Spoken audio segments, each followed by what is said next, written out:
Yo, what's up? This is Really Kick It Podcast, episode number 14. And as always, this is your host, Ones, and I got the topics.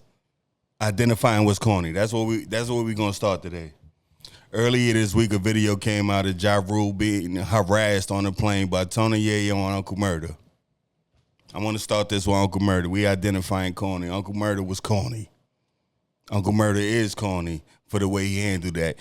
He has no beef with Ja Rule, but he frontlining the beef with Ja Rule. The only reason I could see him doing that would be to ingratiate himself further with 50 Cent. And if you got to do that with the tender age of what, like 47, that's still what you doing. You frontlining beefs. It ain't even really a beef. You know how I know it wasn't really a beef? Because y'all stood there and talked all that long time. Ain't nobody gets straight to throwing punches. Because y'all were thinking about clout chasing. Y'all wasn't thinking about it being really a problem. Because it didn't get physical. It was two of y'all. If it was that type of on-go action, it would have been, it would have went somewhere. It didn't.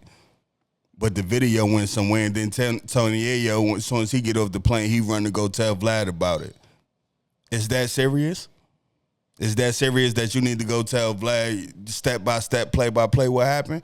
What happened is y'all was on a plane with somebody that y'all think y'all better than. Let's talk about that. When they was just beefing with, I forget who they was just beefing with. I think Fab and Jim Jones and them, they was all on jets and all that, but with 50. When y'all with 50, the red carpet is rolled down and y'all flying on jets and y'all start feeling yourselves. But if Ja Rule ain't shit and he's on the plane, then who are y'all? See, because that's the reality. Y'all are riding regular planes and living real regular lives when y'all aren't around 50. This has been found out. Trav, the dude from G-Unit back in the day, he didn't put that out there. He said, yo, was in the hood not too long ago selling weed. So this is what these dudes are doing at 40 plus years old. Y'all antagonizing Ja Rule after all these years, but don't want to get physical. Y'all want to talk about it. Now, I get what y'all trying to do because y'all have a podcast and y'all want to lead into it. So a lot of people, they ain't got nothing to talk about, nothing to give. So what they do, they lean on sensationalism. They lean on the drama and all that, but that ain't even drama. They pulled their skirt up, if you ask me. Why are we even talking about this like it's a real thing all these years later and ain't nobody get physical? Y'all talking about, this is where Ja Rule punk ass was out. Y'all didn't run him out. The people on the plane separated y'all and nobody got physical. Y'all still got on the plane and got up out of here and landed wherever y'all land. Y'all ain't touched that man, so why talk about it? Is this the new gangster? To take videos of arguments and then act like it was more than it was? Is this the new gangster that's 30-something years old and frontlining beefs that ain't got nothing to do with him? Nobody in Murder Inc. should have a problem with Uncle Murder and the same. Y'all get money together, and this is the problem with the rap game. The rap game is the only business where you start hanging out with your boss. So it start to, we family and all that nonsense. But we seen family before. Buck was 50 family before. Spider Loc was 50 family before. All of these dudes frontline beefs at one point in time for 50 and now they ain't around. But here go Uncle Murder at his big old age doing the same thing. It's corny, man.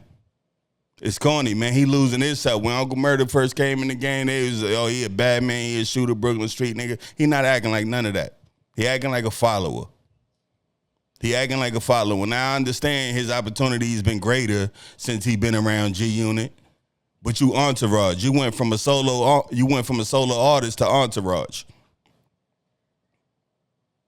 And you acting like you always been G-Unit. You have not been G-Unit, my name. You got a job. You're a recording artist signed to a label.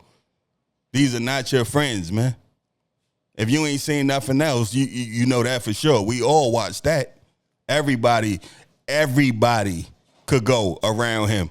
Yayo said something he ain't like, got tossed in the bush. Yayo straightened right on up after that. That's what you got to do to be in that circle, it seemed like. Debase yourself in some way while he out here shaking hands with racists and telling y'all to vote for Trump and all this coward shit. They out there acting like he the best black man going. Nah, he real coonish. So if I think that about him and y'all doing all of this to appease him, then what do I think about y'all? And I know it might not matter to them, but what we talking about is character, morality. These are the things that exist in this story. You see, Banks stepped away from it. Banks did his own thing. You know why? Because Banks said, you can't treat me the way you treat them dudes. Banks' people died. 50 thought he should be working at a time when he wanted to grieve. It hit him harder.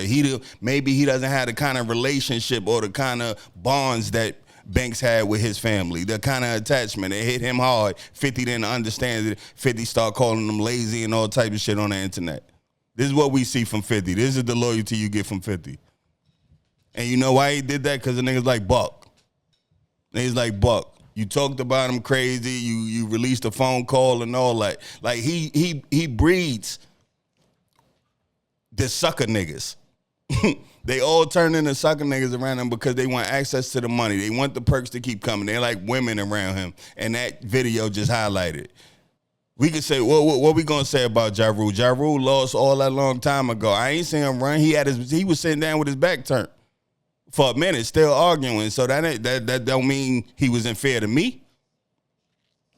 That mean he stood up in the moment and nobody did nothing. So why is y'all talking about it on the other end? Cloud chasing. That's what the old man has become now. I used to think Fat Joe was a clout chaser. I just watched him and Moni Love, right? He had Moni Love on that show, and what that show is starting to reveal to me that Fat Joe is really a staple in hip-hop, man.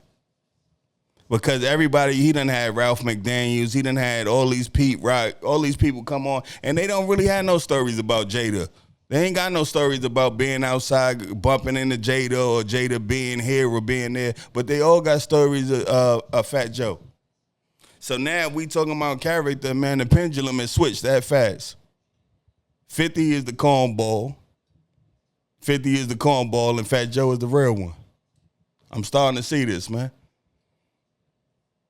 Because the positions they take are extension of morality or extension of who they are. You got somebody that stays in the news right now. 50 is the only way he's keeping himself active right now is by beefing with black people, by antagonizing people in our culture.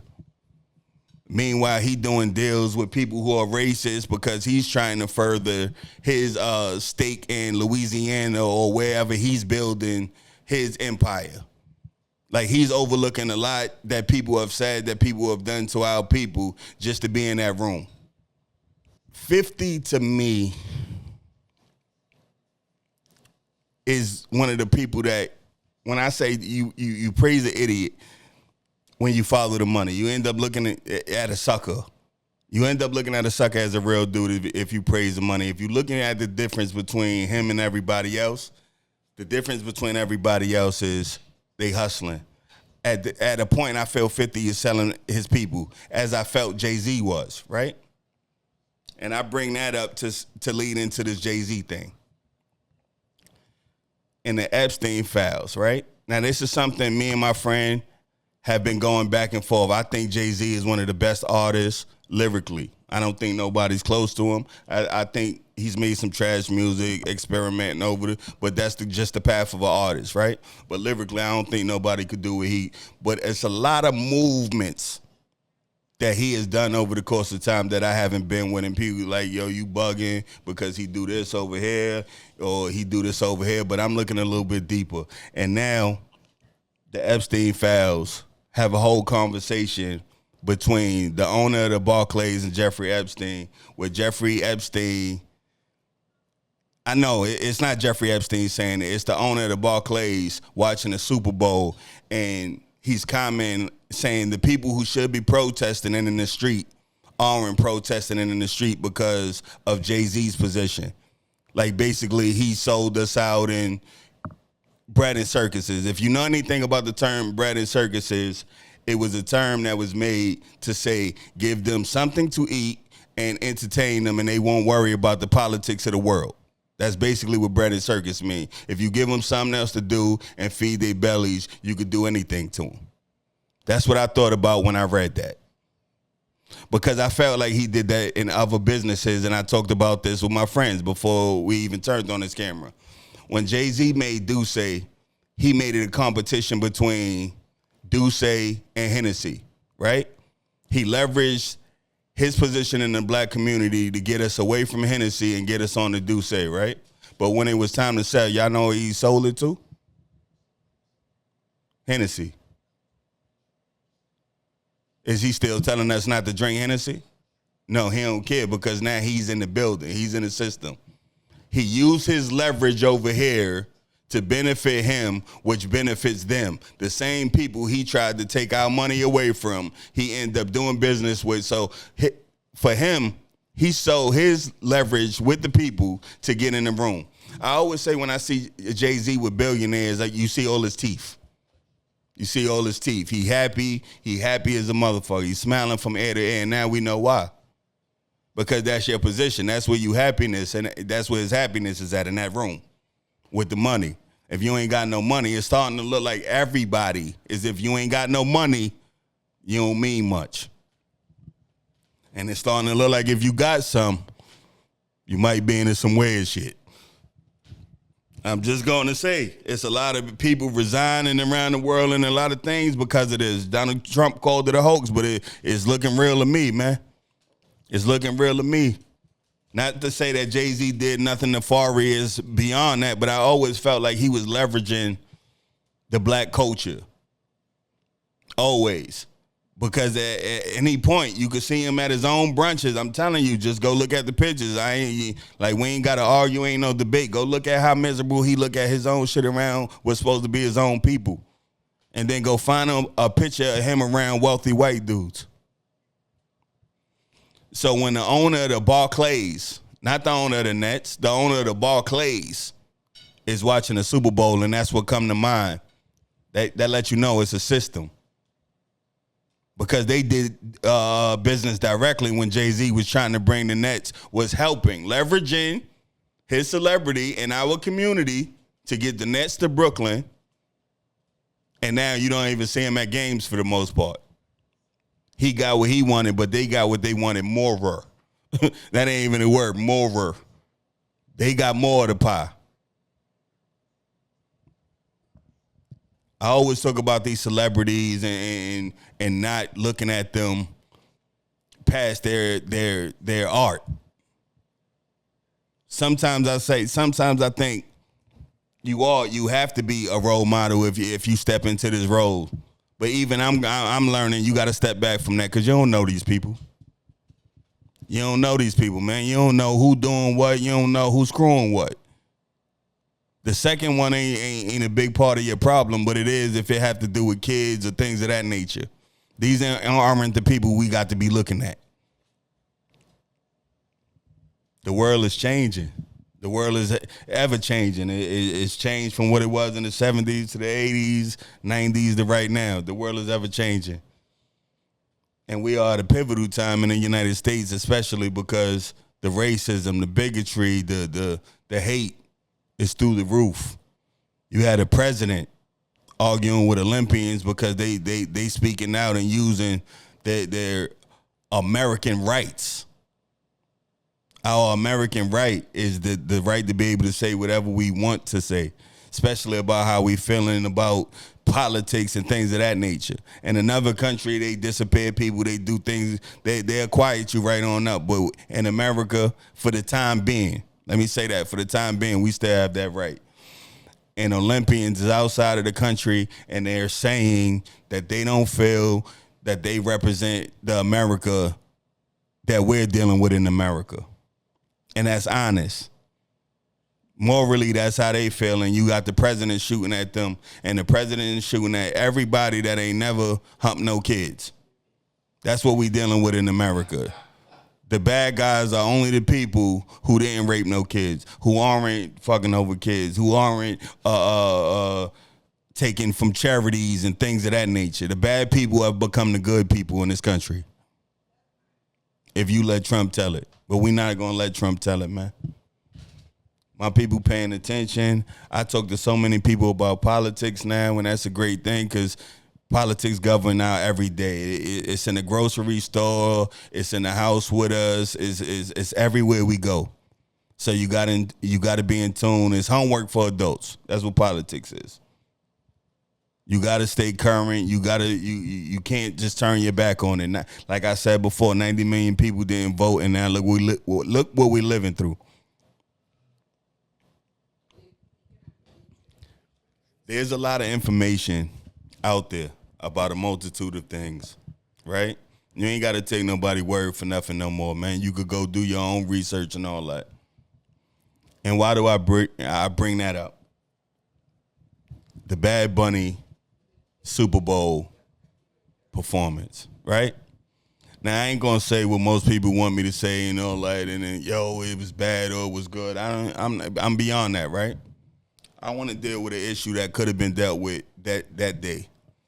Now, white America has been railing against the idea of Bad Bunny performing at the Super Bowl before he even got to the Super Bowl, right? So he knew what kind of hate he was up against. He knew what he was doing, right? Now, I understand you wanted to go and show Puerto Rican pride. I get that. But there was a lot of Puerto Rican pride that was missing from that performance, in my opinion. Most of what Spanish people, now I'm not going to say Spanish people because that's very broad. That's broad. That's from Spain to all the way to Guyana. That's broad. I understand that, right? But I'm going to make it about Puerto Ricans, especially, right? Let's keep it on them. Most of what makes up Puerto Rican culture, what makes up a lot of Puerto Rican culture is a combination of multi-ethnic people coming together to create what is the culture, the food, the dance, all of that, right? The language and the color comes from Spain, right? The light skin, that comes from Spain. The language, that comes from Spain. A lot of what is referred to as Spanish food, Spanish dance, Spanish instruments have roots in Africa. With that being true, I don't think Africa was represented enough. The Afro-Latina diaspora is big in every country. No matter where you go, it's there. There are light Spanish people in every country because that's the Spanish side. But then you have darker Spanish people. That's the Afro-Latino. That's why there's the Afro and Latino, because African culture weighed heavily on what became the culture that exists on all. In Havana, there's Afro-Cubanos. In Colombia, there's Afro-Colombian. It exists. So I think it needed to be highlighted a little bit more. If you talk about, if you're going to claim these foods as Spanish, if you're going to claim these things and try to show off what your culture is, you got to show off both parts of that culture, especially at a time when we going through what we going through. Brazil has a huge Portuguese, not African American, but African population. They try to segregate. Population outside of Africa. The largest population outside of Africa. Brazil has the largest African population outside of Africa. We have to start, if we're thinking about unification, we can't just marginalize the unification. We can't block people out. You can't tell a story of Puerto Rico without saying this is the African American, Afro Latino experience in Puerto Rico, because that exists. Now, I'm a person that in my lifetime I've been in two race wars, both of those race wars being with Spanish people, right? So I understand there's a ignorance, I'm gonna call it, that some of them exhibit, right? Where they don't think too much about the African part. They just think Taino. If you want to think Tainos were also found on Jamaica. They were there already. So if Taino make you different in some way than the rest of the population on Puerto Rico because of your skin, you also have to think about Dominicans. You also have to think about the Portuguese. You also have to think, all of it go together. Now I heard all of these people get a shout out, but that shout out could have been a little bit broader. The skin tones could have been more diverse because that exists. It's a Dominican girl I used to deal with. She was black and Dominican. She told me when she goes back home, her lighter skinned family calls her darky, the black one, things of that nature. That's racism in the house because of the color of your skin, not the content of your character. So when you show up Puerto Rico, you need to show off both parts of Puerto Rico. You don't just get to show off, all right, I understand this, what he been through and the pole and this and that, but you could have also, because there are a bunch of Latin artists that got popular singing about Afro-Latino people and their circumstances in Puerto Rican music. I know that for a fact. It could have been very inclusionary because now is the time where it needs to be. We not segregating, or we Puerto Rican, or we Mexican, no, we all fighting the same people right now. We all fighting the same people, and I see people saying, "Oh, let them fight, they fight." It's all our fight because we're minority groups. We're minority groups in the USA. It's a group of people that's targeting another group of people, and every person they target, they try to tell you this ain't your business. Now, if they get all the other ethnic groups out of here, you think they're gonna leave black people? When fighting an oppressor, the only people that should link up is the oppressed. And that's why that inclusion for me would have been that much more significant. Because it sends a signal out that we ain't closing ranks. We are above the hate that's being shown to us. Because the hate being shown to them ain't just for them. That's coming toward us. Black man been living that every day. You come outside and the world hates you for existing. The civil rights movement had black people on the streets getting bit by dogs and all that. So everybody that came over here after that have to recognize that they had rights when they got here because of what these people did before them.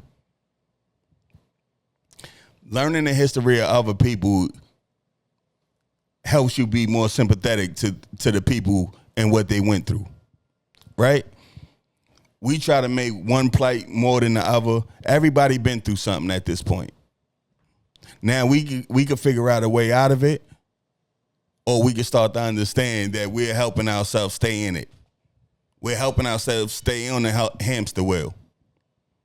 Because so many black people had so much to say about it because they didn't feel that it has nothing to do with them. It had everything to do with them.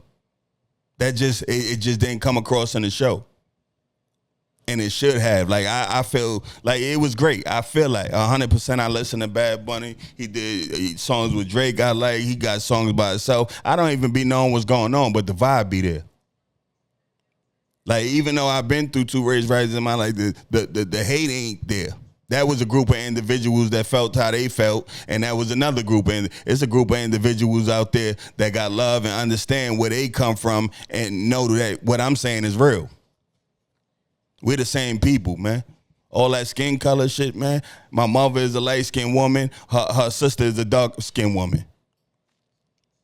From black people, everything could be born, from albino to midnight, man. So why is we tripping off a color? We the only people that could do that. 2 white people can't have no black person.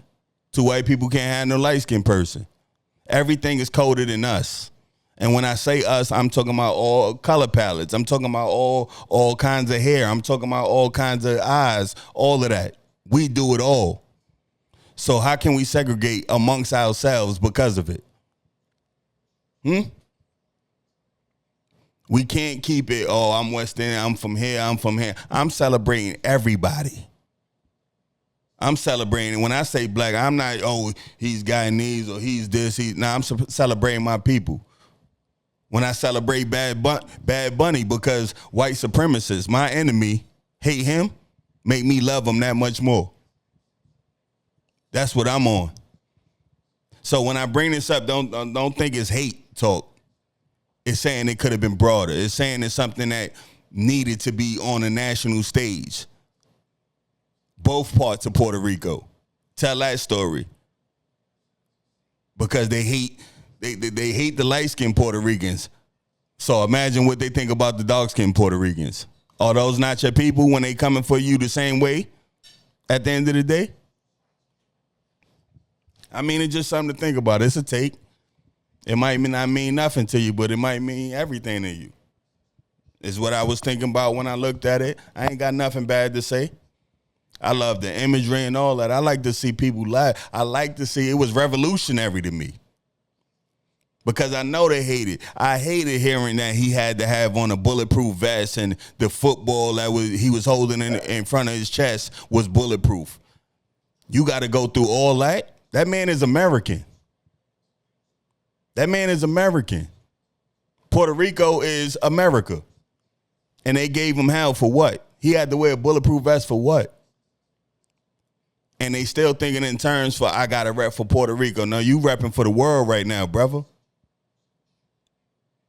You repping for the world. You got their collective hate aimed at you right now, and you could have gave them a collective middle finger by saying the rest of us don't give a damn what you think. I listen to Afro beats. I don't know what the hell going on in Afro beats. When I was young, listened to a lot of reggae. I didn't know what was going on in most of them songs when I was young. Loved them the same. Because it's not about that. If it's about music, if it's about the art, the show was great. If it's about the imagery, he got off what he wanted to get off. I'm just saying it could have been more. Now, what else we got? I want to talk about Mano, man. I want to talk about Mano real quick. Now, as a Brooklyn nigga all my life, I can say I never cared about Mano. His music, I never really, I'm not tuned in the Mano mixtapes. If you said $1 billion, give me a Mano song that ain't high hater, I would be lost, right? But since he started this podcast, man, Mano is my spirit animal, man. Mano is my spirit. I think his takes are the realest takes in the world, man. And I think they could cut down that show by 2 and it still be as entertaining. Dave East add nothing to the show for me. Fab is cool. He jump in every now and again with some dope shit, but most of it is quiet. The nonsense come from 2 people. And I like Mano brand the nonsense, man. Because it's honest. I don't never feel like he's stretching the truth. I don't never feel like, but this is just being honest, man. When you talk about barbershop, I get that feel. It's so many people with podcasts and barbershop that I don't feel like they giving barbershop talk. I feel like they pulling their punches. Mano is giving barbershop talk. I feel like everything he says is how he really feel. And it connects with me. And it connects with me. If I wasn't doing this, I told you the overarching thing I'm doing this for is to get to the kids. But I would be the same level of nonsense on the other side. If that wasn't what I was trying to do, I would be, because it's just honest. Sometimes you got to be honest. Honesty is the best form of entertainment. You know why? Because a lot of people want to say the shit he's saying but won't say it. That's why Mano is my spirit animal, man. Because he's saying honest shh. That's it. That's all he's doing. He ain't pulling no punches, and it's comical, and it's not sucker shit. It's not sucker shit. It's just what's really going through a man's mind, man. Sometimes I see some of my friends, and I say, yo, that got close, like friends around them all the time, and I say, you a better man than me, man. I've done this to a bunch of my friends. I got a bunch of friends that got a bunch of women around them. Now, we could do that. I could be friends, but we ain't going to see each other often if you attractive. Because I'm just me. You know what I'm saying? I like to flirt and I like to drink Hennessy. And you know, with the Hennessy, anything can happen, man. So I be, you know what I'm saying? I try to limit it. We could talk on the phone and all. We ain't FaceTiming. We ain't FaceTiming, none of that. Like, I keep it very simple. So when he said that, I was like, yo, I get you. And that's real.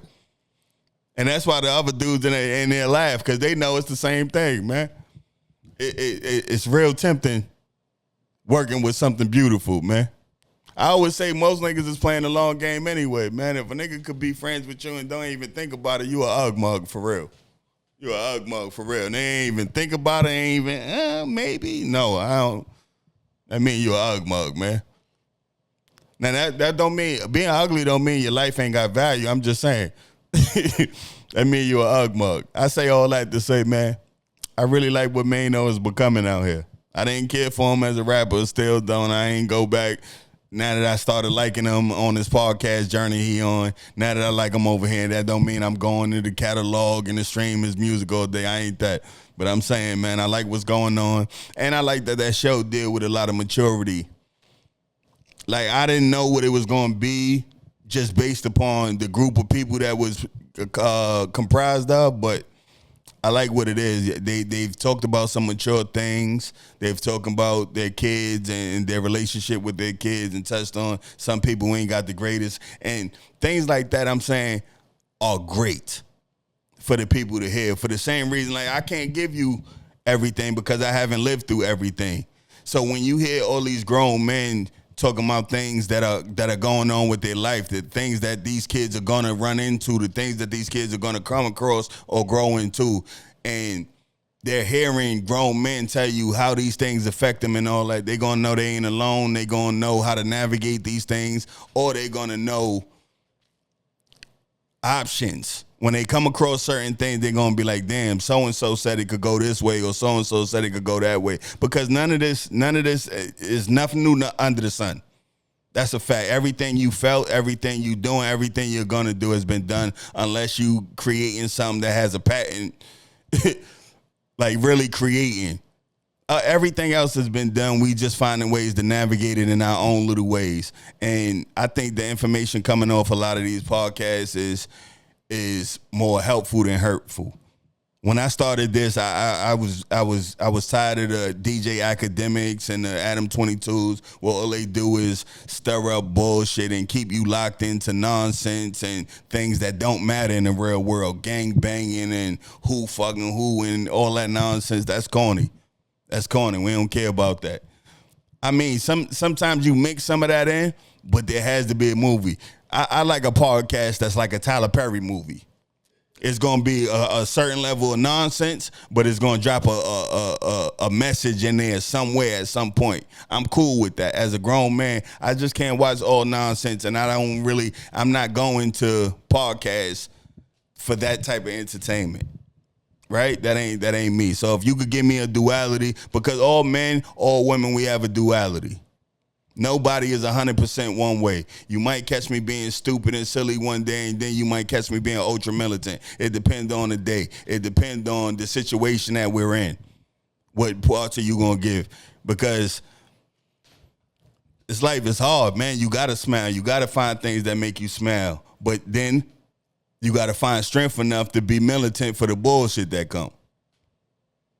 So when I look for things, I'm looking for that. I'm looking for that in person. I don't want nobody who, I'm a gangster all day. You're lying. I know you're lying. You smile at the crib. You smile when you're around your kids. You smile playing with the dog. Ain't nobody gangster all day. So now when I see these podcasts starting and they humanizing the people, right? Like I talked about Fat Joe earlier. On this podcast, Moni Love, which is a rapper many of y'all might not know, but she's a dope rapper around in town. Queen Latifah and them was out, and MC Lyte, and when they was making their bones, Moni Love was big, right? She from overseas, I think the UK. She told a story about how everything was going wrong in her life, and Fat Joe moved to Florida, gave her an apartment, furnished a house, and all that. Like that story is humanizing somebody that everybody was just calling a liar. They was just a cornball. That shows you he cares about people. That shows you he cares about people. And caring about people is what this is all about. Caring about people. Money is a tool. Money is a resource. You don't screw. I mean, if you're in the street, you do what you do. But I'm talking to the people who are trying to do it right.